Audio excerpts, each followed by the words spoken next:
Audio কথনে সবাইকে স্বাগত জানাচ্ছি। আমরা আজকে একটি নতুন উপন্যাস শুরু করতে যাচ্ছি। উপন্যাসটির নাম হলো তীর্থযাত্রা। লিখেছেন আমাদের সবার প্রিয় সমরেশ মজুমদার। উপন্যাসটি আমি মোট ৫টি পর্বে ভাগ করে পড়ব। আজকে আমি পড়ছি উপন্যাসটির প্রথম পর্ব।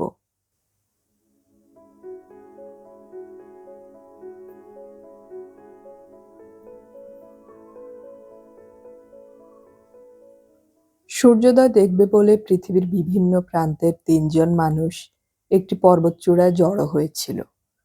তাদের ভাষা আলাদা, গায়ের রং আলাদা, কিন্তু লক্ষ্য এক, দেবদর্শন। সেখানকার ভোরের সূর্য দেখা ঈশ্বর দেখার সমান।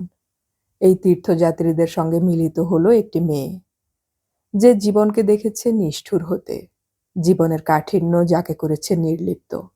সেও ঈশ্বর দর্শনে এসেছে। সমুদ্র থেকে অনেক উপরে সেই নির্জনে ৩টে মানুষ তাদের উদ্দেশ্য ভুলে নিজেদের মধ্যে কামড়াকামড়ি শুরু করলো মেয়েটিকে নিয়ে। প্রবৃত্তি তাদের নেকড়ে করল। গোটা পৃথিবীটা এখন ৩টে রঙের দাপটে তটস্থ। সাদা, তামাটে এবং কালো রঙের থাবা চাইছে পৃথিবী দখল নিতে। কিন্তু তা সত্ত্বেও পৃথিবীতে সুন্দর বেঁচে থাকবে। এই উপন্যাস তারই প্রতিবিম্ব।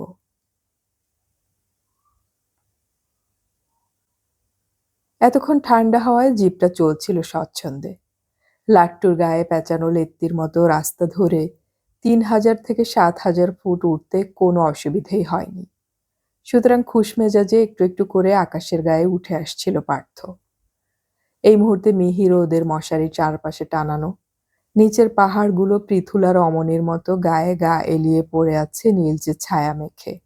আর আকাশ, স্ত্রৈণ পুরুষের মতো আকাশ ওই পাহাড়ের গায়ে মাথা ঝুঁকিয়েছে, যেখানে অসাড়ে গলে যাওয়া যৌবন ঝিরঝিরিয়ে নেমে যাচ্ছে ঝর্ণা হয়ে। এসব অনেক নিচে রেখে পার্থ উঠে যাচ্ছিল তার জিপে বসে, আর মাঝে মাঝে তার গলা সুরেলা হওয়ার চেষ্টায় ছিল। এই আকাশে আমার মুক্তি। সদ্য তৈরি রাস্তা শেষ হয়েছে রিনটেকে। রাস্তা না বলে যদিও উপায় নেই, কিন্তু ৭,০০০ ফুট ছাড়াতেই স্টিয়ারিং থরথরিয়ে কাঁপতে শুরু করেছে। ছোট ছোট বোল্ডার সাজিয়েছে যারা, তারা এর বেশি পারেনি। এখনো পথের গায়ে কিলোমিটারের থাম বসেনি, কিন্তু যেতে হবে ১৪,০০০ ফুট উঁচুতে।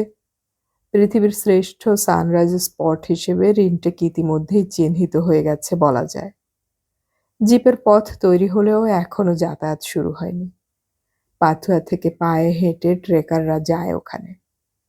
পথে কোনো খাবারের দোকানও নেই, কারণ মানুষের বসবাস শুরু হয়নি সেখানে।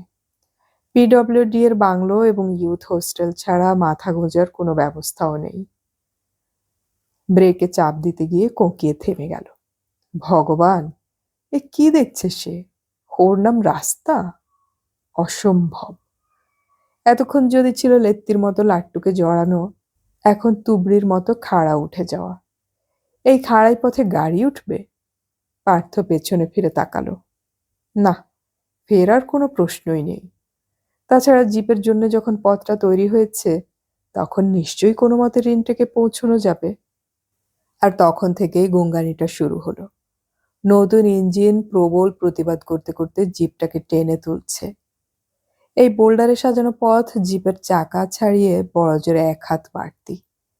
বাঁক নেয়ার সময় শরীর এবং মনে যে ঝড় ওঠে, তার বিনিময়ে কর্ণের চেয়ে বড় দানবীর হওয়া যায়। প্রতিটি মুহূর্তে নার্ভের ওপর সমানে দুর্মুষ চলছে। ৪টে চাকা কখনোই সমান জায়গায় দাঁড়াবার সুযোগ পাচ্ছে না। এই ৩-৪ ডিগ্রিতেও পার্থর কপালে বিন্দু বিন্দু ঘাম, ঠোঁট দাঁতের তলায়। আর তখনই রোদ নিভল। নিচের খাদ থেকে ঘন নীল কুয়াশাগুলো নেকড়ের মতো জিভ লকলকিয়ে ছুটে এলো। পরের বাঁকটা ঘুরতে যেতেই খাদের হা নিঃশ্বাস থেকে ছিটকে এপাশের পাহাড়ে ঘষ্টানি খেল জিভ। হঠাৎ পার্থর মনে হলো তার কিছুই করার নেই। শেষ মুহূর্ত আগত এবং তখনই হাত ১৫ সমতল পেয়ে কোনো রকমে ইঞ্জিন বন্ধ করে ২ হাতে মুখ ঢাকলো স্টিয়ারিং এর ওপরে। সমস্ত শরীরে এখনো মৃত্যুর ছোঁয়া যেন মরেনি। সমস্ত দেহে কাঁটা জমে আছে। থরথর করে কাঁপছে হৃৎপিণ্ড। স্টিয়ারিংয়ে হাত রেখে বিস্ফোরিত চোখে সে তাকিয়েছিল নিচের দিকে। যেখানে অন্ধ কুয়াশা ছাড়া আর কিছুই দেখার নেই। হ্যাঁ, এমন জানলে কোন শালা আসতো? একটু ধাত ফিরে পেলে পার্থ চেঁচিয়ে ওই কথাগুলো বলল। খাদের বুক থেকে উঠে আসা পপলার গাছ ছাড়া সে কথা শোনার কেউ নেই এখানে। তবু বলল, কথাও যে অনেক সময় সঙ্গী চমৎকার টের পেল। ওরা বলেছিল রাস্তা খারাপ, তবে অসুবিধে হবে না। অসুবিধে না হওয়ার এই নমুনা? মরার আগেই মরে যেতে হয়। এখন আর ফিরে যাওয়ার পথও নেই। গাড়ি ব্যাক করা মানে চিতায় উঠে আসা। এখানে সেটাও জুটবে কিনা সন্দেহ। ভাগ্যিস এখনো গাড়ির যাতায়াত শুরু হয়নি, নইলে ওপর থেকে একটা এলে। ভাবতে চাইল না পার্থ। কিছুক্ষণ প্রতিরোধ করতেও পারল না সে। এখন নার্ভের যা অবস্থা, একটু মদ না হলে তার পক্ষে আর স্টিয়ারিং ধরা সম্ভব না। যদিও পাহাড়ে জিপ চালাবার সময় মদ্যপান অবশ্যই নিষিদ্ধ, তবু ঝুঁকি নিতেই হবে। বাস্কেট থেকে পিটার স্কচ বের করে 2 ঢোক কাঁচা ঢেলে নিল গলায়। আহ! মুহূর্তেই শরীর গরম। উলেন প্যান্ট এবং উইন্ড চিটারে মোড়া শরীর নিজেই যে ঠান্ডা তৈরি করছিল তা দাঁত ভাঙল। 2 যখন 4 হয়েছে তখন পার্থ সতর্ক হলো। তীরে নেশা হয়ে গেছে। এখন জিপ চালানো তার কর্ম নয়। চারপাশ কুয়াশায় আটকানো। সামান্য দূরের জিনিস চোখে ঠেকে না। আফসোস, জিপের গায়ে হেলান দিয়ে সে নিজেকে গালাগাল দিল। কি দরকার ছিল এই পাকামো করার? স্রেফ নায়ক হবার ধান্দার জের এবার টানো। একটা মেয়ে ছেলে কি বলেছিল, কি ভঙ্গিতে তাকিয়েছিল, আর সঙ্গে সঙ্গে বুকের চিড়িয়া ঝটপটিয়ে ডানা নাড়ল। কোনো মানে হয়? আচ্ছা, জিপটাকে এখানে ফেলে যদি সে হেঁটে ফিরে যায়? নামবার সময় তো কোনো কষ্ট নেই। পরে যে কোনোভাবে জিপটাকে উদ্ধার করা যাবে না হয়। অসম্ভব। হিসাবটা ওকে আরো শীতল করল। পাথুয়া পৌঁছাতে মাঝরাত পেরিয়ে যাবে। আর এই খোলা আকাশের নিচে বিষাক্ত ঠান্ডায় চুপচাপ মরে যেতে হবে পৌঁছানোর আগেই। গত সপ্তাহে ক্লাবে গিয়ে রেন্টেকের সঠিক খবর প্রথম জানতে পারে পার্থ। আগে ভাষা ভাষা শুনেছিল, কিন্তু খেয়াল করেনি। অসম্ভব ভালো জায়গা। সূর্য নাকি বলের মতো গড়িয়ে গড়িয়ে উঠে আসে। কাঞ্চনজঙ্ঘা এত কাছে যে মনে হয় হাত বাড়িয়ে ছুঁয়ে নেই। বন বিভাগের লোকজন পায়ে হেঁটে কিংবা ঘোড়ায় চেপে বছরে একবার যেত ওখানে। সম্প্রতি একটু নজর দেয়া হচ্ছে বিদেশিদের উৎসাহ দেখে। কিন্তু ওই 14,000 ফুট ওপরে পায়ে হেঁটে যাওয়ার কথা চিন্তা করতে ক্লাবের সবাই নারাজ। বোস বলেছিল সূর্য? হুম, আমার বাগানে দাঁড়ালে বিশাল সূর্য দেখা যায়। ও তো একই জিনিস। ভার্মা হেসেছিল। Is it? মিসেস বোসের প্রোটেস্ট করা উচিত। 40 বছরের খুকি চোখ নাচিয়েছিল। শুডাই? ভার্মা খ্যাক খ্যাক করে হেসেছিল। সব সূর্য সমান? একজন লেডির সঙ্গে আরেকজন লেডির কোনো তফাৎ নেই। তাহলে তো বেঁচেই থাকা যায় না। Well said, well said. চিৎকার করে উঠেছিল ঘরে উদ্দাম হাসির মিশেল হয়ে। হাত নেড়েছিল বোস। স্ত্রীলোকদের সঙ্গে সূর্যের তুলনা? সঙ্গে সঙ্গে চোখ পাকিয়েছিলেন Mrs Bose. Don't be silly. স্ত্রীলোক বলছো কেন? যত সব ছোট লোকি শব্দ। গা ঘিন ঘিন করে ওঠে। উল্লসিত সবাই। আর তখন মিসেস মুখার্জির মুখটা নজরে এলো পার্থর। অবজ্ঞার হাসিটা চোখে এবং ঠোঁটের কোণে বোলানো। দেখলেই মাথা গরম হয়ে যায় পার্থর। অথচ এই ভদ্রমহিলার মতো সুন্দরী সচরাচর চোখে পড়ে না। বৃদ্ধ স্বামীটিকে চেনে বেঁধে সঙ্গে নিয়ে ঘোরেন। পার্থর মনে আছে, পরিচয়ের 3য় দিনে দেখা হতেই বলেছিল, হো পার্থ, কাল সারা রাত ঘুমোতে পারিনি। মুখ চোখ কাঁদো কাঁদো। সে কি, কেন? পার্থ বিচলিত হয়েছিল। ড্রিম, স্বপ্ন। একটা স্বপ্ন আমার ঘুম কেড়ে নিল। ঘোরে কথা বলার ভঙ্গি। May I help you? খুব আন্তরিক গলায় কথাটা বলেছিল পার্থ। আর চোখে সে দেখে নিয়েছে বুড়ো ভাম মুখার্জি তখন মিসেস বোসকে ইন্ডিয়ান ফিলোসফি বোঝাচ্ছে। আপনি আবার হেল্প করবেন কি? ঠোঁট মুচড়ে হেসেছিলেন সুন্দরী। যত নষ্টের মূলে তো আপনি। আমি? আচমকা খাবি খেয়েছিল পার্থ। সেই কৈশোর থেকে যে প্রতিরোধ তা চুরমার হয়ে যাচ্ছিল। তীরটা সব বাধা সরিয়ে মাছের চোখে বিঁধছে। ইয়েস। খুব সিরিয়াস ভঙ্গি মিসেস মুখার্জির। দেখলাম বিশাল নদীতে আমি একা নৌকোয় বসে আছি। আপনি এসে আমাকে পার করে দিতে চাইলেন, কিন্তু মাঝ নদীতে যাওয়া মাত্রই ঝড় উঠল, নৌকো ডুবলো, আর আপনি খাবি খেতে খেতে চিৎকার করলেন, আমি সাঁতার জানি না। ৩,০০০ ঝর্ণা জড়াজড়ি করে ছুটে গেল ওর গলা থেকে।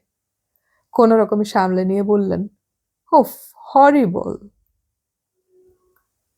তারপর থেকেই গুটিয়ে গিয়েছিল পার্থ। দেখা হলে ওই হাসি দ্বিতীয়বার চাঁদ হয়ে যায়। নিজেকে বুঝিয়েছিলেন পার্থ, ঝুট ঝামেলায় যেও না। তার জীবনে একদিন কোনো মহিলা ছায়া ফেলেনি। মহিলা না বলে ও কৈশোর থেকে মেয়ে ছেলেই বলে এসেছে। এই সমাজে স্ত্রীলোক বললেই যদি ছোটলোকামি হয়, তাহলে মেয়ে ছেলেতে কি দশা হবে কে জানে। ধাপে ধাপে ওঠার সময় একটি বাক্য সে মন্ত্রের মতো জপ করে এসেছে, নারী নরকের দ্বারী। ছোটবেলায় কিছু কথা, শব্দ বা গন্ধ আমৃত্যু ভেতরে ভেতরে বেঁচে থাকে, এটাও ছিল। কিন্তু মিসেস মুখার্জিকে দেখার পর ব্রতচ্যুতি ঘটতে যাচ্ছিল। দুদিনেই জেনেছিল ওই বৃদ্ধ ভামটির ২ বার স্ট্রোক হয়েছে। ব্লাড প্রেশারের অবস্থা নড়বড়ে, সুগার ভালো রকমের খারাপ। এইসব সুন্দর গুণ থাকলে কতদিনে পৃথিবীকে ভারমুক্ত করা যায় তার সরল হিসেব করছিল পার্থ। কিন্তু এই ঘটনাটির পর সে নিজের আবর্তে ফিরে গেল। জীবনে অনেক কিছু পাওয়ার ছিল না, তবু পেয়ে গেল। মেয়ে ছেলে চিন্তা থাকলে কি আর তা পাওয়া যেত? কলকাতার নিম্ন মধ্যবিত্ত কথাটা এখন চমৎকার স্ল্যাং। সেরকম পরিবার থেকে অনেক মেহনত করে সে এখানে উঠে এসেছে। মজার কথা হলো, ১,০০০ টাকার চাকরিতে উঠে মনে হয়েছিল আমাদের বংশে আর কেউ এত মাইনে পায়নি। ২ দিন বাদে ১,৫০০দের দেখে বুক জ্বলে গেল। পরিশ্রম আর কপাল যখন তাকে ওই ধাপে নিয়ে এলো, তখন ২,০০০-এরা চোখের সামনে লকলক করছে। এখন ৩,০০০-এ এসেও অবিরত অশান্তি। সামনে ৪, ৫, ৬, ১০,০০০ রাজত্ব করছে। উঠতেই হবে ওই চূড়োয়, কিন্তু চূড়োটা কোথায় তা কেউ জানে না। এই করে করে বড় কোম্পানির দায়িত্ব নিয়ে সে এসেছে পাহাড়তলের শহরে। বিশাল বাংলো, গাড়ি এবং কিঞ্চিৎ ক্ষমতা। তা সত্ত্বেও মিসেস মুখার্জি ঘুরিয়ে বলে গেলেন সে অপদার্থ। শালা, ওই বুড়ো ভাম কোন বীর! তবু জ্বলুনি উপেক্ষা করে নিরাসক্ত হয়েছিল পার্থ। সেদিন ক্লাবে গিয়ে সে ২ বার ডজ খেল। পিছনে যাচ্ছে চোখ, ঠোঁট দুটো শব্দহীন ঢেউয়ের মোচড়।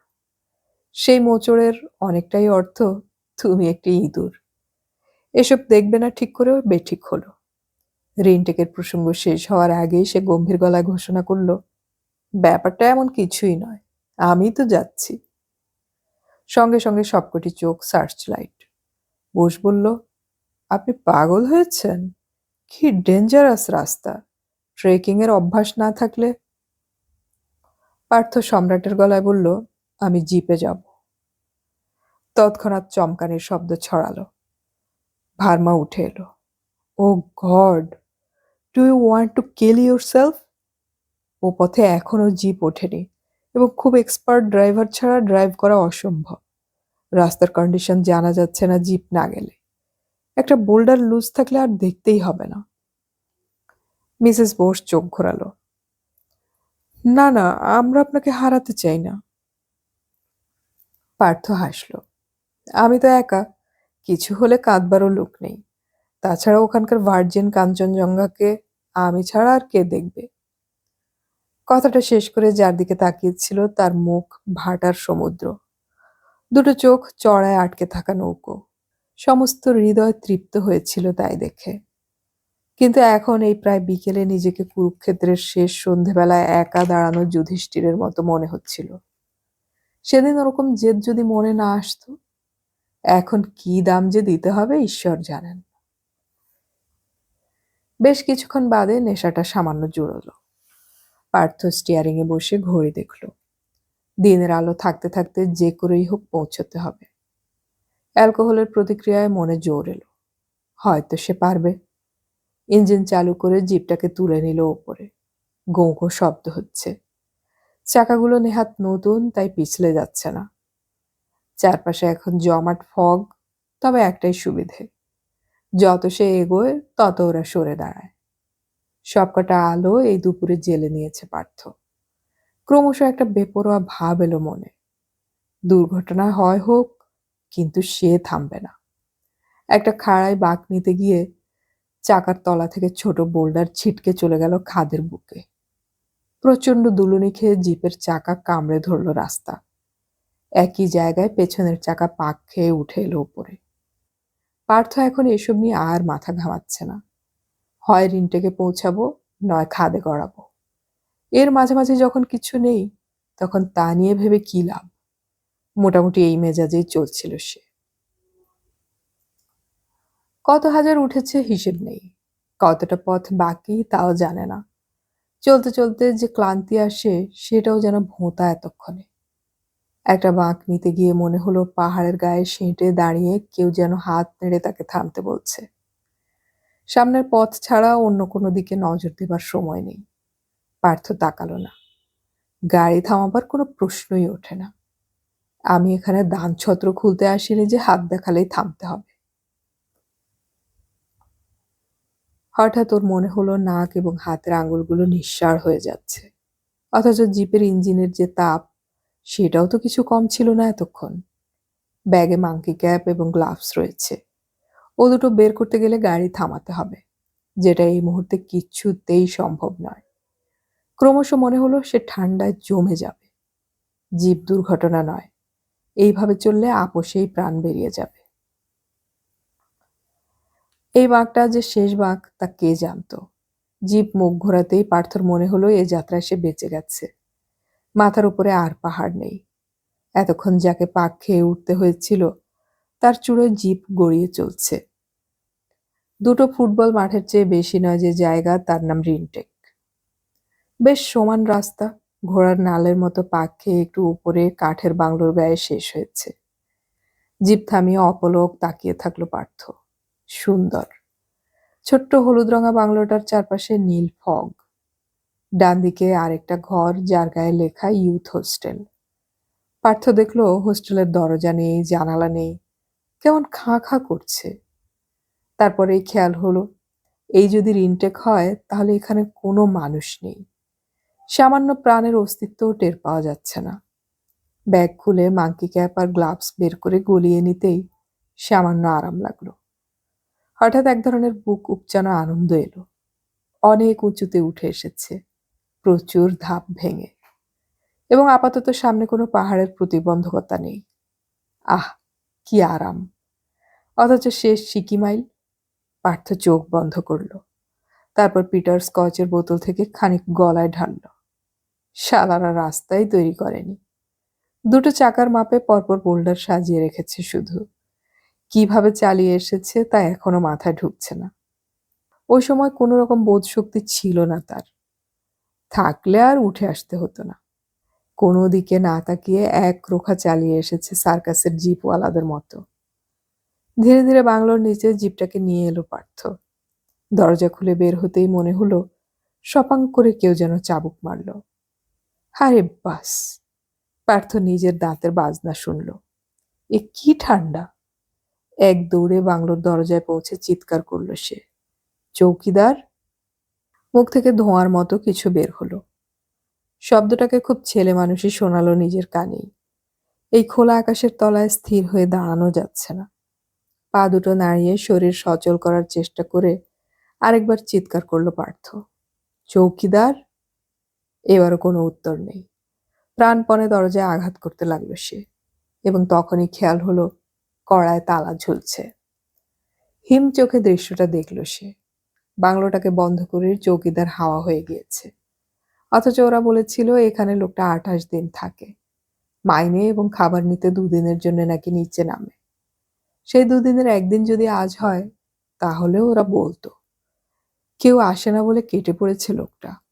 সরকারি অর্থ হজম করে কাজে ফাঁকি দেবার চূড়ান্ত উদাহরণ। কিন্তু তা তো হলো, এখন কি করা যায়? পার্থ ফিরে তাকালো। দূরে ইউথ হোস্টেল এখন আবছা। কিন্তু ওখানে রাত কাটানো অসম্ভব ব্যাপার। আর মিনিট 10 মধ্যেই বোধহয় আলো মরে যাবে। যা করার এখনই এই মুহূর্তেই করতে হবে। অসহায় চোখে বাংলোটার দিকে তাকালো সে। দরজার পাশের কাঁচের দেয়ালে এর মধ্যেই হিম জমেছে। তবু ভেতরের চেয়ার টেবিল দেখা যাচ্ছে। আরামের গন্ধ পেয়ে মুহূর্তেই বুদ্ধি খেলে গেল। তার পকেটে এই বাংলোর রিজার্ভেশন স্লিপ রয়েছে, অর্থাৎ আইনসম্মত অধিকার আছে এখানে রাত্রিবাসের। কোনো দায়িত্বজ্ঞানহীন চৌকিদারের কর্তব্যে অবহেলার কারণে সে সেই অধিকার থেকে বঞ্চিত হতে পারে না। এক দৌড়ে সে জিপের কাছে ফিরে এলো। তারপর দরজা খুলে হ্যান্ডেল বের করে নিয়ে এসে সামান্য মোচড় দিতেই খুলে গেল তালাটা। প্রায় লাফ দিয়েই ভিতরে ঢুকে প্রথমে দরজা বন্ধ করলো পার্থ। আহ, কি আরাম! চমৎকার গরম হয়ে আছে ঘর। দরজার দিকে তাকালো সে। হয়তো বেআইনি হলো তালা ভাঙা, কিন্তু তা নিয়ে যথেষ্ট তর্ক করা যেতে পারে। একটা চেয়ারে শরীর এলিয়ে চোখ বন্ধ করতেই মনে হলো চাপা গলায় অনেকেই কথা বলছে। এখানে আবার মানুষ এলো কোত্থেকে? রিনটেকে থাকার মধ্যে তো ওই চৌকিদার। চট করে মুখ তুলে পেছনের দিকে তাকাতেই চোখে পড়ল দরজাটা বন্ধ। তারপরেই ভুলটা ধরা পড়ল। বাইরে কি হাওয়া বইছে? পপলার গাছের পাতার ঘসটানি কি মানুষের চাপা গলার মতো শোনায়? সে সামনে তাকালো। ঘরটার 3টে দেয়ালের 4 ফুট বাদ দিয়ে কাঁচে ঘেরা। এর মধ্যে ফগেরা উধাও হয়ে গেছে। এক ধরনের মরে যাওয়া আলো ছায়া সমস্ত রিনটেকে জড়ানো। কিন্তু তার বাইরের আকাশের দিকে তাকিয়ে বুক ছ্যাঁত করে উঠল পার্থর। কুমিরের মতো কুচকুচে কালো মেঘ আকাশের এক কোণে গুঁড়ি মেরে এগিয়ে আসছে। ক্রমশ তার চেহারা জলহস্তির আকার নিল। পেছনে ধাওয়া করে আসছে বিশাল চেহারার জন্তুরা। পার্থ দেখল রিনটেকের বাইরে কোনো পৃথিবী নেই। কোনো পাহাড়, বরফ চূড়ো দেখতে পাওয়া দূরের কথা, আলোর ছায়াটাও সরে যেতে লাগলো। ডান দিকের আকাশে গর্জন করে উঠল চাপা মেঘের দল। পৃথিবীর সব আকাশ থেকে যেন মেঘেদের তুলে এনে এখানে ছড়িয়ে দেওয়া হয়েছে আসন্ন যুদ্ধের জন্য। আর তারপরেই সমস্ত চরাচর ঘন অন্ধকারে মরে গেল। ঘরের ভেতরেও এক ফোঁটা আলো নেই। একটা হারিকেন কিংবা মোমবাতি জ্বালা দরকার। পার্থর মনে পড়ল গাড়িতে সব কিছু রয়ে গেছে। বৃষ্টি ফিষ্টি শুরু হওয়ার আগেই ওগুলো নিয়ে আসা দরকার। বাইরের দরজাটা খুলতেই বাংলোটা ঝনঝনিয়ে উঠল। হাওয়া এখন উথাল পাথাল করছে। স্পর্শ লাগা মাত্র মনে হলো বরফের নখে কেউ খামচে নিচ্ছে শরীর। কিন্তু ব্যাগটা দরকার। পার্থ অন্ধের মতো পা বাড়ালো সামনে। হাওয়ার ঝটকায় একপাশে পড়ে যেতে যেতে সামলে নিতে চাইল। চোখের সামনে পৃথিবীটা অন্ধ। এত গরম জামাকাপড়, তবু শরীরের কোথাও উত্তাপ নেই। অনেকবার হোঁচট খেতে খেতে সে একসময় জিপের কাছে পৌঁছালো। দরজা খুলতেই মনে হলো জিপ গড়িয়ে যাবে হাওয়ার টানে। কোনো রকমে ব্যাগ আর পিটার স্কচের বোতলটা দুহাতে ধরে হাঁটু দিয়ে দরজাটা বন্ধ করে জিপের আড়ালে দাঁড়ালো। ঘন্টায় কত মাইল বেগে হাওয়ারা ছুটছে কে জানে। তবে আর একটু দাঁড়ালে জিপটাকে খুঁজে পাওয়া যাবে না। আর তখনই হুড়মুড় করে কিছু পড়ল বলে মনে হলো তার। সে চকিতে বাংলোর দিকে তাকালো। অন্ধকারে যদিও স্পষ্ট দেখা যাচ্ছে না, তবু মনে হলো শব্দটা বাংলোর দিক থেকে আসেনি। এমনও তো হতে পারে ওই পাহাড়ের গা থেকে বাংলোটাকেই উপড়ে নিয়ে গেল হাওয়া। দূর, একদিন যখন হয়নি তখন আজকের রাত্রেই সেটা ঘটবে কেন? এই সময় টুপ করে এক ফোঁটা জল মাঙ্কি ক্যাপের উপর পড়তেই জিপের আড়াল ছেড়ে সে দৌড় শুরু করলো। এক হাতে ব্যাগ, অন্য হাতে পিটার স্কচের বোতল নিয়ে অন্ধের মতো টলতে টলতে সে যখন বাংলোর খোলা দরজায় পা রাখলো, ঠিক সেই মুহূর্তেই বৃষ্টি নামলো। কোনো রকমে দরজা বন্ধ করে সে মুখ ঢাকলো দুহাতে। ওহ ভগবান! কিছুক্ষণ পরে ব্যাগ খুলে হাতড়ে হাতড়ে টর্চ খুঁজে পেল পার্থ। বোতাম টিপতেই অন্ধকার কেটে আলোর ফিদ গিয়ে আছড়ে পড়ল ওপাশের দেয়ালে। টর্চটা ঘুরিয়ে ঘুরিয়ে সে ঘরের চেহারা দেখে নিল। শুধু টেবিল চেয়ার আর পায়ের নিচে কাঠের মেঝের উপর দড়ির গালচে ছাড়া আর কোনো আসবাব নেই। না, পেছনের একমাত্র কাঠের দেয়ালে একটা ছবি খুলে গিয়ে কোনো রকমে ঝুলছে। বরফের চূড়ার একটা ঝকঝকে বাঁধানো ফটোগ্রাফ। নিশ্চয়ই দরজা খুলে রাখার সময় হাওয়ার দাপুটে ওটা খুলেছে। কিন্তু বাংলোটাকে এবার ভালো করে দেখা দরকার। টর্চের আলো যতই তীব্র হোক পেছনে অন্ধকার থাকে। ব্যাগ থেকে মোটা মোমবাতি বের করতে গিয়ে ঠকঠকিয়ে কেঁপে উঠল পার্থ। এখানে হাওয়া নেই, তবু এত শীত করছে কেন? দেশলাই ঠুকে মোমবাতি ধরাতেই সমস্ত ঘরে আলো কাঁপতে লাগলো। এক হাতে টর্চ, অন্য হাতে মোমবাতি নিয়ে উঠে দাঁড়িয়ে সে চারপাশে তাকালো। ভেতরে যাওয়ার দরজা দুটো, দুটোই বন্ধ, তবে ছিটকিনি টানা। মাঝখানের দরজাটা খুলল সে। ফাইন, শরীরের কাঁপুনি ছাপিয়ে এতক্ষণে খুশি এলো। একটা 10x12 ঘর, পায়ের তলায় কার্পেট, নিভাঁজ বিছানার ওপর 4টে লাল কম্বল, দামি। বালিশের চেহারাটাও সুন্দর, দুটো চেয়ার আর একটা স্টিলের টেবিল। পেছনে ড্রেসিং টেবিলের গা ঘেঁষে ওয়ার্ড্রোব, বিছানার উল্টো দিকে ফায়ারপ্লেস। মোমবাতিটাকে ড্রেসিং টেবিলের সামনে রাখতে ঘরটা আলোয় ভরে গেল। পার্থর ইচ্ছে হচ্ছিল বিছানায় শরীর এলিয়ে কম্বলগুলো টেনে নেয়। অনেক কষ্টে লোভ সামলালো সে।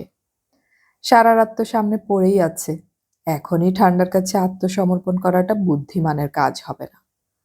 বিছানায় বসে মনে হলো ওটা কনকন করছে, ঠান্ডায় ভিজে রয়েছে যেন। আর তখনই সে দেখতে পেল ফায়ারপ্লেসের ওপরে একটা বড় বোতলে কেরোসিন রয়েছে। তার মানে যদি কাঠ জোগাড় করা যায়, তাহলে ফায়ারপ্লেসটাকে চালু করতে অসুবিধা হবে না। ঘরের অন্য দরজাটি খুলে টর্চ হাতে উঁকি মারতেই একটা প্যাসেজ দেখতে পেল সে। টর্চের আলো ফেলে বোঝা গেল অনেকদিন মানুষ বাস করেনি এখানে। চৌকিদারটা থাকলে এসব হ্যাপা পোহাতে হতো না। ফিরে গিয়ে এমন কমপ্লেন করতে হবে যাতে এরপর থেকে ব্যাটার ফাঁকি দিতে পারবে না। প্যাসেজের শেষে ছোট্ট দুটো ঘর, একটা টয়লেট শুকনো, অন্যটা স্টোর।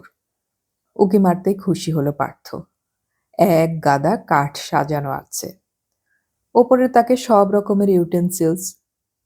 পাঁজা করে কিছু কাঠ তুলে ঘরে ফিরে এলো পার্থ। টর্চ বগলে রাখায় অদ্ভুত আলো ছিটকাচ্ছিল দেয়ালে। কয়েকটা কাঠের টুকরো ফায়ারপ্লেসে ঢুকিয়ে সামান্য কেরোসিন ছড়িয়ে দেশলায় জ্বালল সে। দপ করে জ্বলে উঠল আগুন, খুব দ্রুত লকলকিয়ে উঠল। কিন্তু তা সত্ত্বেও ঘরের ঠান্ডা কমল না এক ফোঁটাও। দুটো হাত গ্লাভস শুদ্ধ প্রায় আগুনের উপর রাখল পার্থ। কিন্তু তেল পুড়ে শেষ হওয়া মাত্রই শরীরে কিছু ফুলকি রেখে নিভে গেল আগুন। জীবনে কখনো উনুন ধরায়নি, ফায়ারপ্লেস তো দূরের কথা। অসহায় চোখে কিছুক্ষণ তাকিয়ে রইল পার্থ। তারপরে ব্লোডারটা চোখে পড়ল। পাম্প করলেও হাওয়া বের হচ্ছে। আবার কেরোসিন ঢেলে ব্লোডার চালাতে আগুনটা কাঠের গায়ে ছড়িয়ে পড়ল। মিনিট 5 চেষ্টা সাফল্য এনে দিল পার্থকে। বাহ, গুড। দাউ দাউ করে জ্বলছে ফায়ারপ্লেস, উত্তাপে ভরে যাচ্ছে ঘর। মাথার মাঙ্কি ক্যাপটাকে খুলে ফেলতে বাধ্য হলো সে। আগুন কত আরামের। ধোঁয়াগুলো ওপরের গর্ত দিয়ে বাইরে বেরিয়ে যাচ্ছে, কিন্তু মাঝে মাঝে সেখান দিয়েও হাওয়ার ধমক আসছিল। আর এই সময় গুঙ্গানিটা শুরু হলো। মাঝে মাঝে বিদ্যুতের আগুন যে আকাশ ঝলসাচ্ছে তা জানালার পর্দার ফাঁক দিয়েও বোঝা যাচ্ছে। বৃষ্টি পড়ছে খুব জোরে নয়, 14,725 ফুট উঁচুতে এইসবের আলাদা মেজাজ আছে। ফায়ারপ্লেসের সামনে বসে পার্থ পা নাচালো। এখন এই বাংলো তার। আজকের রাতটাকে কিভাবে উপভোগ করা যায়? কম্বল মুড়ি দিয়ে বাইরে বসবে নাকি ওই ডিম ঘরে? মাথা খারাপ, এই ফায়ারপ্লেসের মেজাজ ছেড়ে কেউ নড়ে? বাইরের ঘরটা যখন ডিমের মতন, তখন চমৎকার নামকরণ করা গেল, ডিম ঘর। এখন একটু মদ্যপান করা যাক, তারপর হটবক্স থেকে খাবার বের করে পেট পুড়ে শুয়ে পড়তে হবে। ভোর 3:30টায় উঠতে হবে, না হলে এত কষ্ট করার কোনো মানে থাকবে না। 3:30 থেকেই নাকি অন্ধকারের চেহারা পাল্টায়।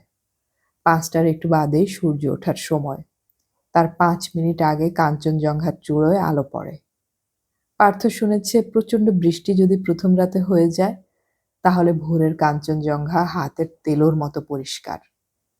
ফায়ারপ্লেস যখন জ্বলছে, তখন যত ইচ্ছে বৃষ্টি হোক মাঝরাত পর্যন্ত।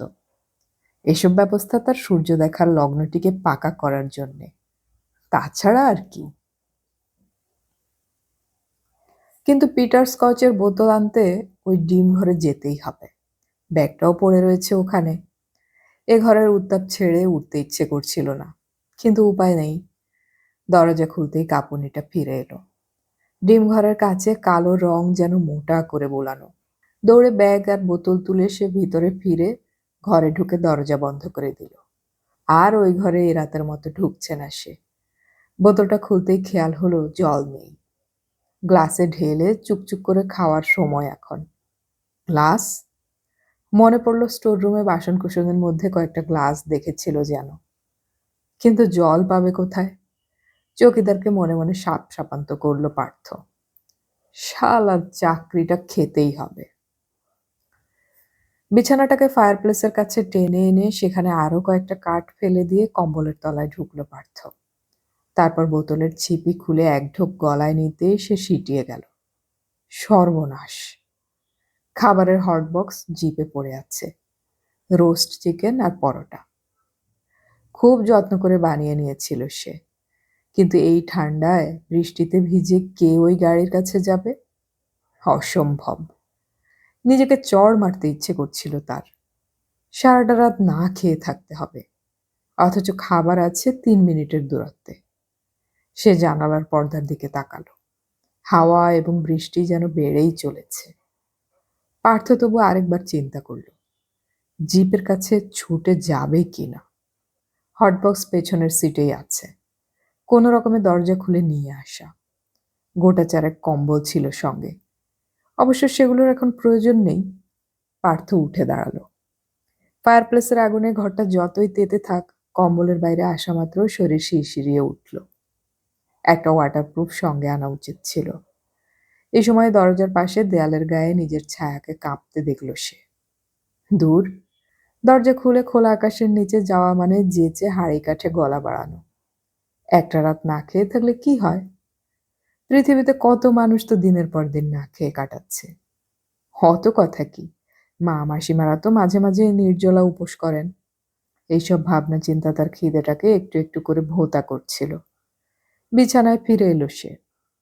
তার মানে এখনো বিকেল চলছে। কে বিশ্বাস করবে? যাক, ঘড়ি দেখলো পার্থ। 6:05। তার মানে এখনো বিকেল চলছে। কম্বলের তলায় শরীর রেখে ও ফায়ারপ্লেসের দিকে তাকালো। এত ক্লান্তির পরও ঘুম আসছে না কেন? আগুনের লাল শিখাগুলো লকলক করে যেন কয়েকটা মূর্তির চেহারা নিচ্ছে। হঠাৎ তার মনে হলো মিসেস মুখার্জি না থাকলে এখানে তার কখনোই আসা হতো না। একটি সুন্দর বাংলোর মালিক সে। কাউকে ভাগ দেবার নেই। আগামীকালের সূর্য কেমন হবে? পাহাড়কে যারা ভালোবাসেন তারা বলেন কাঞ্চনজঙ্ঘার মাথায় যখন সূর্যের প্রথম কিরণ স্পর্শ করে তখন ঈশ্বর দর্শন হয়। পৃথিবীর যে কোনো মন্দিরের চেয়ে সেটা নাকি অনেক বেশি লাভজনক। হঠাৎ পার্থর মন শান্ত হলো। আগামীকালের ভোর তার জন্য অনুপম নৈবেদ্য নিয়ে অপেক্ষা করছে। এই পৃথিবীর একমাত্র সৌভাগ্যবান হিসেবে সে আগামী ভোরে সূর্যের সামনে দাঁড়াবে। মোমবাতিটা যদি জ্বলে জ্বলে নিভে না যায় তাহলে অগ্নিকাণ্ড হবে। ফায়ারপ্লেসের আগুনে ঘর যখন আলোকিত তখন ওটাকে নিভিয়ে ফেলা যাক। কাজকর্ম সেরে পার্থ বিছানায় ফিরে এলো। এখন ঘুম চাই। কম্বলে সমস্ত শরীর ঢেকে সে চোখ বন্ধ করতেই আওয়াজটা শুনতে পেল। ঝড় উঠেছে। এতক্ষণ যা ছিল জোরালো হাওয়া তা ঝড় হয়ে গেল। কিন্তু শব্দটা এখন অন্যরকম হয়ে কানে বাজছে। একটু বেসুরো হলো। এতক্ষণের প্রাকৃতিক আওয়াজগুলোর সঙ্গে এর কোনো মিল নেই। হঠাৎ পার্থর মনে হলো কেউ নিশ্চয়ই দরজা ধাক্কা দিচ্ছে। বিরক্তিতে তার কপালে ভাঁজ পড়ল। এই বাংলোয় কারো আসার কথা নেই তো। আজ রাত্রের একমাত্র আইনসম্মত মালিক সে। অতএব অন্য কেউ এখানে আসতেই পারে না। তার মনে হলো সে ভুল শুনছে। ওটা হাওয়ারই শব্দ। দরজায় যদি একটু ফাঁক থাকে তাহলে ওরকম শব্দ হবেই। কিন্তু পরের মুহূর্তে সে উঠে বসল। এবার আর সন্দেহ নেই, কেউ দরজায় ধাক্কা দিচ্ছে। চৌকিদার নয় তো, কোথাও আড্ডা মারতে গিয়েছিল, এখন ফিরে এসেছে। দূর, এই পাহাড়েও আড্ডা মারবে কোথায়? কিন্তু চৌকিদার ছাড়া আর কেউ এখন আসতেই পারে না। হঠাৎ বেশ আরাম লাগলো পার্থর। লোকটাকে দিয়ে হটবক্স এবং জল আনিয়ে নিতে হবে। বিছানা থেকে কম্বলটা টেনে নিয়ে আপাদমস্তক মুড়ি দিয়ে টর্চটা তুলে নিল পার্থ। দরজায় এসে দাঁড়াতেই আর সন্দেহ রইল না। হাওয়া নয়, মানুষই। হঠাৎ বুকের ভেতর কাঁপুনি উঠল। ডাকাত নয় তো? এই নির্জন পাহাড়ে কেউ গাড়ি নিয়ে এসেছে দেখে লুট করার লোভেও তো আসতে পারে। পরক্ষণেই হেসে ফেলল সে। Middle class mentality. ধারে কাছে যখন লোকালয় নেই, হেঁটে আসাও কষ্টকর, তখন ডাকাত আসবে কোত্থেকে? এই সময় পার্থর নজরে গাড়ির হ্যান্ডেলটা এলো। তালা ভাঙার সময় ওটা কাজে লেগেছিল। নিচু হয়ে সেটাকে তুলে নিয়ে টেবিলের উপর রাখল সে। প্রয়োজনে এটাকে ব্যবহার করা যাবে। ডিমঘরের দরজায় তখনও শব্দ হচ্ছে, সেই সঙ্গে একটা স্বর, যেন চিৎকার, কিন্তু হাওয়ার দাপটে স্পষ্ট বোঝা যাচ্ছে না। কাঠের দরজার পাশে কাঁচের দেয়াল, ঠান্ডায় ঝাপসা হয়ে রয়েছে। চট করে মুছে নিয়ে উঁকি মারল পার্থ। অন্ধকারে কিছুই দেখা যাচ্ছে না, তবে বৃষ্টি খুব জোরে নয়, বড় বড় ফোঁটায় ঝরছে বোঝা গেল। আর তখনই বিদ্যুতের আলোয় রিনটেক ঝলসে উঠল। চকিতে একটা কালো পোশাক পরা মানুষকে দেখতে পেল সে, এবং স্পষ্ট গলার স্বর শুনতে পেল, ওপেন দি ডোর। একটু ইতস্তত করে দরজা খুলল পার্থ। সঙ্গে সঙ্গে হিমকরাত টুকরো টুকরো করে ফেলল তাকে। আর হুড়মুড়িয়ে ঘরে ঢুকলো যে তার শরীর থেকে জল ঝরছে। কোনো রকমে দরজা বন্ধ করেই ঘুরে দাঁড়ালো পার্থ। হায়! সমস্ত শরীরে থরথরানি কাঁপুনি। তবু মেয়েটি হাসবার চেষ্টা করল। পার্থর দু চোখ বিস্ফোরিত। কয়েক মুহূর্ত যেন মুখে বাক্য এলো না। এই প্রচণ্ড ঠান্ডা জড়ানো বৃষ্টির সন্ধ্যেতে একটি রক্তমাংসের মেয়ে সশরীরে 14,000 ফুট উঁচুতে। মেয়েটি ততক্ষণে উইন্ড চিটারের ঘোমটা খোলার চেষ্টা করছে। পিঠ থেকে রুকস্যাক নামিয়ে রেখেছে মেঝে। চোখাচোখি হতেই বলল, I want shelter, may I? সঙ্গে সঙ্গে সমস্ত শরীর যেন একত্রে সাড়া দিল। হো ইয়াস, শিওর। মেয়েটি ভেজা উইন্ড চিটারটা এক হাতে ঝুলিয়ে বলল, ইটস টেরিবল। এরকম ব্যাড ওয়েদার আমি কখনো দেখিনি। তুমি নিশ্চয়ই আমার ডাক শুনতে পাওনি? কথাগুলো বলার সময় মেয়েটি যেন শিউরে শিউরে উঠছিল। ওর দাঁত শব্দ করছে, মুখ সাদা। দ্রুত ঘাড় নাড়ল পার্থ। না, ভেবেছিলাম হাওয়া। মেয়েটি মাথা নামালো। থ্যাঙ্কস, দরজা খোলার জন্য ধন্যবাদ, কিন্তু আমার খুব শীত করছে। এখানে কি আগুন নেই? ভেজা চুলগুলো মুঠোয় নিংড়ল মেয়েটি। এক হাতে টর্চ জ্বেলে ঘরটায় আলো রাখছিল পার্থ। ঘটনার আকস্মিকতায় তার সব চেতনা যেন অসাড় হয়ে গিয়েছিল। এবার তৎপর হলো। তুমি এসো, এই ঘরে এসো, এখানে ফায়ার প্লেসে আগুন জ্বলছে। দ্রুত পাশ কাটিয়ে সে শোয়ার ঘরের দরজা পুরো খুলে দিতেই মেয়েটি চলে এলো। আহ, হাউ নাইস!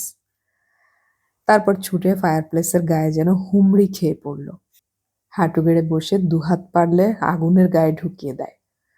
পার্থ একটা চেয়ার এগিয়ে দিল ওর পাশে। তুমি নিজেকে পুড়িয়ে ফেলবে? এবার ঘাড় ঘুরিয়ে মেয়েটি হাসল। নো, আমার আরাম লাগছে। আর কিছুক্ষণ বাইরে থাকলে আমি মরে যেতাম। তুমি আমাকে বাঁচিয়েছ, থ্যাঙ্কস। পার্থ অগত্যা খাটে গিয়ে বসল। মেয়েটি হাত পা মুখ সেঁকতে সেঁকতে একটু একটু করে সহজ হচ্ছে, কিন্তু ওর প্যান্টের অনেকটা ভিজে গেছে, চুলেও জল। পার্থ অনুমান করলো ওর বয়স অবশ্যই 22-এর বেশি হবে না। আমেরিকান, ব্রিটিশও হতে পারে। আগুনের আঁচ লাগছে মুখে, টকটকে লাল দেখাচ্ছে গায়ের চামড়া। মাথায় এক রাশ সোনালি চুল নেতিয়ে আছে ভিজে। যখন ঘরে ঢুকছিল তখন পার্থ লক্ষ্য করেছে মেয়েটি মাথায় উঠছে অন্তত ইঞ্চি চারেক নিচে। হঠাৎ ঘাড় বেঁকিয়ে মেয়েটি বলল, ইজ দেয়ার এনিবডি হেয়ার? কাঁধ নাচালো পার্থ। না। আই সি, কেয়ারটেকার নেই? এই শব্দে আমি কাউকে দেখিনি, অথচ আমি শহরে যখন এই বাংলো বুক করি তখন ওরা বলেছিল লোকটা এখানে থাকবে। পার্থ বিশদ হলো। তুমি এই বাংলো বুক করেছ? হ্যাঁ। বুকিং ছাড়া এখানে থাকা যায় না? না। দেন তোমাকে আরো একবার ধন্যবাদ, কারণ তুমি আমাকে ভেতরে ঢুকতে দিয়েছ। পার্থ চুপ করে থাকলো, যেন ধন্যবাদটা সে যুক্তিযুক্ত কারণেই গ্রহণ করল। মেয়েটি বোধহয় এতক্ষণে পর্যাপ্ত উত্তাপ গ্রহণ করেছে, তাই তড়াক করে উঠে দাঁড়ালো। Now I am in. ওহ, আমার জুতোটার অবস্থা দেখো। উবু হয়ে বসে চুপসে যাওয়া কিডসের ফিতে চটপট খুলে ফেলে সে দুটোকে ফায়ারপ্লেসের উপরে রাখলো সে। তারপর দুটো পা পর্যায়ক্রমে আগুনের উপর তুলে সেঁকতে সেঁকতে বলল, তুমি কি আজই এখানে এসেছো? হ্যাঁ। পার্থ লক্ষ্য করছিল মেয়েটির পা দুটো শঙ্খের চেয়ে সাদা এবং নিটোল। এরকম ভিজলে সে কি এত দ্রুত নিজেকে ফিরে পেত? অসম্ভব। এবার চেয়ারটা ঘুরিয়ে নিয়ে মেয়েটি আগুনে পিঠ দিয়ে পার্থর মুখোমুখি বসল। আই অ্যাম অ্যানিটা, অ্যানিটা পারলেন। সুন্দর হাসল সে। আর সেই হাসির রেশ মিলিয়ে যাওয়ার আগেই পার্থর নিঃশ্বাস ভারী হয়ে গেল। হাসির সঙ্গে সঙ্গে গালে যে টোল, চোখে যে রং খেলে গেল, তা যেন এক ধাক্কায় পার্থকে বিরাট খাদের কিনারায় এনে দিল। ওর জিভ শুকিয়ে আসছিল। কোনো রকমে সে জিজ্ঞাসা করল, তুমি কি ব্রিটিশ? নো, টোকা দিয়ে উচ্চারণ করলো অ্যানিটা। আমেরিকান। তুমি কখন এখানে এসেছো? বিকেলে। বিকেলে? কখন রওনা হয়েছিলে? আমি তোমাকে রাস্তায় দেখিনি। আমি অবশ্য শর্টকাট রাস্তায় এসেছি, কিন্তু আমার আগে তুমি কি করে পৌঁছালে? মেয়েটির চোখে মুখে বিস্ময় ফুটে উঠল। আমি গাড়ি নিয়ে এসেছি। ও গড, তাই বলো? You are not trekker? না। তাহলে নিশ্চয়ই তুমি খুব বড়লোক। এবার মাথা নাড়ল পার্থ। না, আমি একটা ভালো চাকরি করি। মেয়েটি চোখের তলা দিয়ে দেখল। তোমার মধ্যে হঠাৎ কিছু চেঞ্জ হয়েছে। চেঞ্জ? পার্থ চমকে উঠে প্রাণপণে সহজ হতে চাইল। কই না তো। তোমার মুখ বলছে। আমি আশায় তুমি কি ডিস্টার্বড বোধ করছো? No, never. কিন্তু দরজা খোলার পর তুমি আর এখনকার তুমির মধ্যে প্রচুর পার্থক্য। আমার মনে হচ্ছে তুমি খুশি হওনি। কিন্তু আমি হেল্পলেস। ওরা আমাকে সত্যি কথা বলেনি। অ্যানিটা কাঁধ নাচালো। এখন ওর শরীরে পুরো হাতা পুলোভার, গলায় মাফলারের মতো জড়ানো কিচ্ছু। সেটা বোধহয় ভিজে অনুভব করে অ্যানিটা খুলে ফেলল। আমার সোয়েটারও বোধহয় জল লেগেছে। পার্থ সহজ গলায় বলল, তুমি আসায় আমি খুশি হয়েছি। একা থাকতে আমার কষ্ট হচ্ছিল। কথা না বলে কতক্ষণ থাকা যায় বলো? আবার হাসিতে উজ্জ্বল হলো অ্যানিটা। তাহলে এখনো নাম বলনি কেন? পার্থ সহজ হলো। পার্থ। পাত্র? No no, Partha.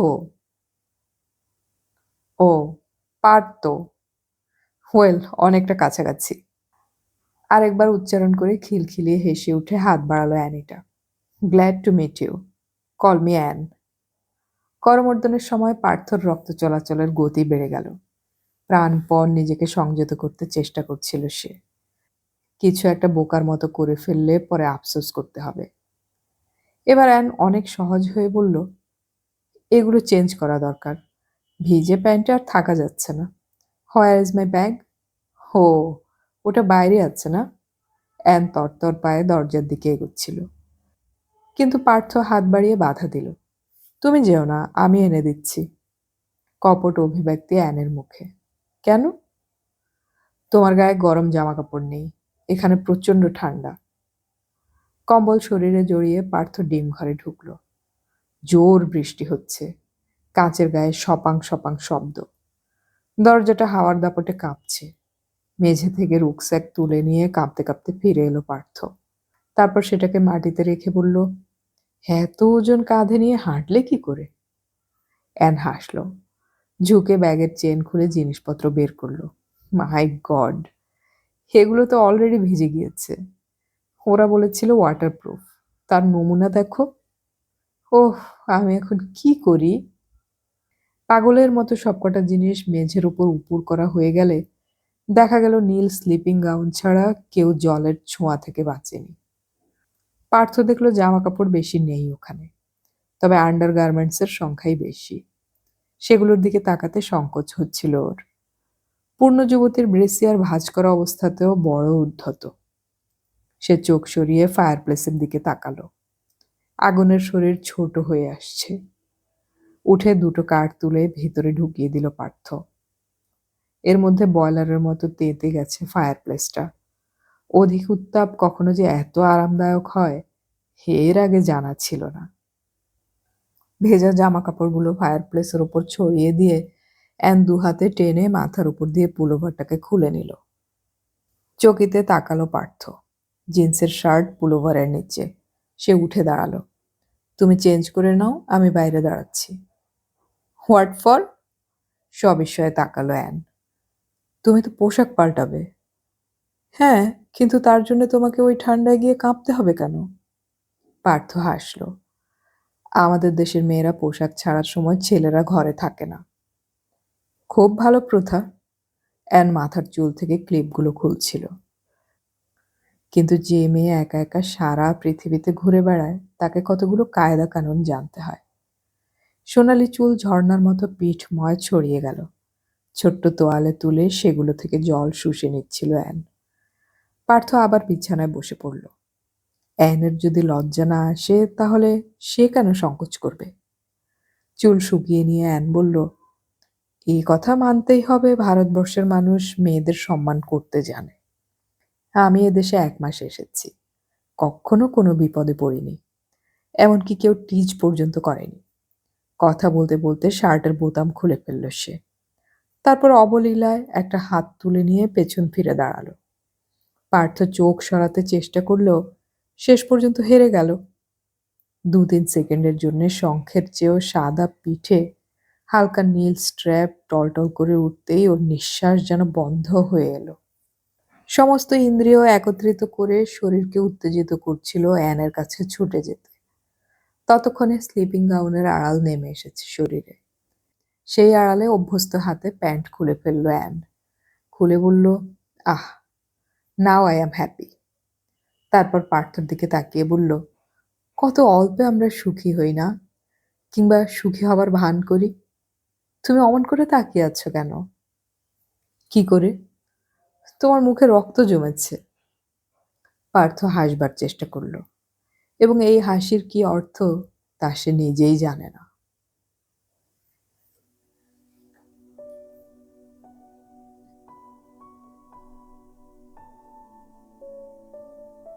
এতক্ষণ আমি পড়ে শোনালাম সমরেশ মজুমদারের লেখা উপন্যাস তীর্থযাত্রা এর প্রথম পর্ব। উপন্যাসটির বাকি পর্বগুলো আমরা খুব শীঘ্রই আপলোড করার চেষ্টা করব, শোনার আমন্ত্রণ রইল। অডিও কথনে আমাদের গল্প পাঠ ভালো লাগলে চ্যানেলটি সাবস্ক্রাইব করে রাখুন এবং বন্ধুদেরকে শেয়ার করুন। আমাদের গল্প পাঠ আপনাদের কেমন লাগছে তা কমেন্টে অবশ্যই জানাবেন। পরবর্তী পর্ব আপলোড হওয়ার সাথে সাথে নোটিফিকেশন পেতে হলে আমাদের সাবস্ক্রাইব বাটনের পাশের বেল আইকনটি চেপে রাখুন। গল্প পড়ি, গল্প শুনি, বাংলা গল্প ছড়িয়ে পড়ুক সবখানে।